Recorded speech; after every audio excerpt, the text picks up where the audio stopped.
আসসালামু আলাইকুম প্রিয় ভাই বোনেরা, আশা করি সবাই ভালো আছেন। আমরাও ভালো আছি আলহামদুলিল্লাহ। আজকে আমরা মূলা, আলু আর কাঁচা কলা মাছ দিয়ে রান্না করব। আমি প্রথমে মাছগুলো ভেজে নিচ্ছি। এখানে একটা কড়াই বসিয়ে দিলাম, দিয়ে পরিমাণ মতো তেল দিয়ে দিলাম। মাছগুলো দিয়ে দিচ্ছি। পোয়া মাছ, সাগরের পোয়া মাছ।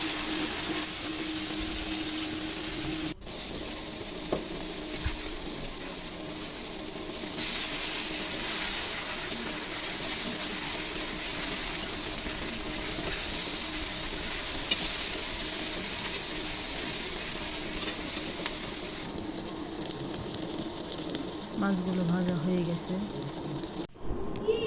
এখন আমি চুলাইতে একটা হাঁড়ি বসিয়ে দিলাম, পরিমাণ মতো তেল দিয়ে দিচ্ছি। এখন দিয়ে দিচ্ছি পেঁয়াজ কুচি, কাঁচামরিচ কাটা, রসুন বাটা, জিরা বাটা। এগুলো সুন্দর মতো মিশিয়ে নেব।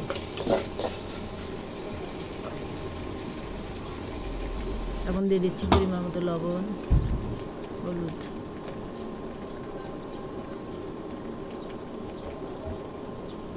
মশলাটা ভালোভাবে কষিয়ে নেব।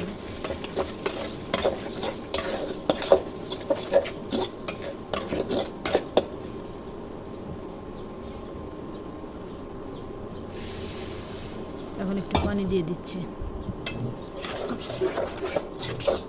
মশলাগুলো ভালোভাবে কষানোর জন্য। এখন সবজিগুলো দিয়ে দিচ্ছি, সুন্দর মতো নাড়াচাড়া করে নিব।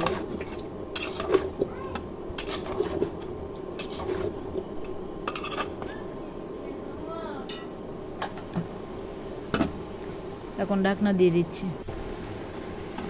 তরকারিটা কষানো হয়ে গেছে, এখন পানি দিয়ে দিচ্ছি।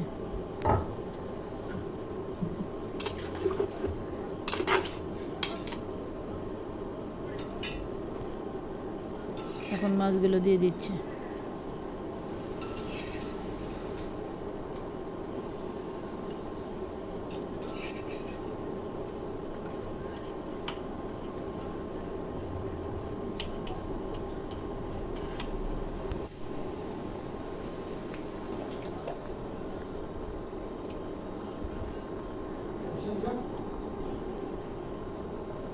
এখন জিরার গুঁড়ি দিয়ে তরকারিটা নামিয়ে নিচ্ছি।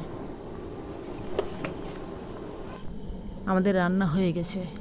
আমাদের রান্নাটা কেমন হলো কমেন্টে অবশ্যই জানাবেন। ধন্যবাদ।